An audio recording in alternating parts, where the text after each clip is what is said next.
This is how you make the triple crochet. So as you can see here, I've started with the foundation chain already.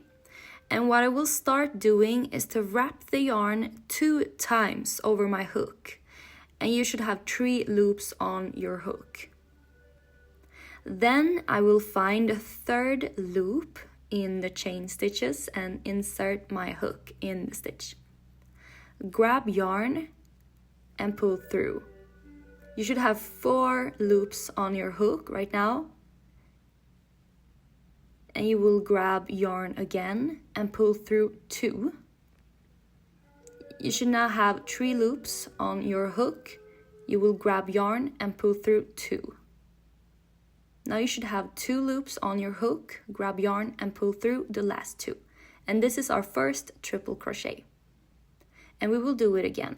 So yarn over 2 times, insert the hook in the next stitch, grab yarn, 4 loops, grab yarn, pull through 2,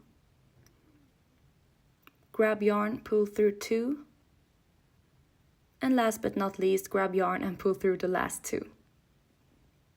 And this is the second triple crochet.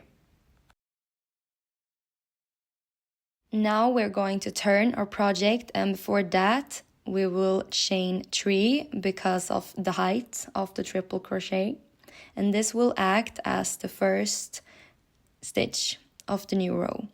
And then we will turn our project, and I will show you where to put the second stitch. It will not be in the turning loops, it will be like in the very next one here. So we will do exactly the same. Wrap 2 times around my hook and insert the hook in that stitch. Grab some yarn, pull through 2, grab yarn, pull through 2, grab yarn and pull through 2. Perfect. And this is the triple crochets.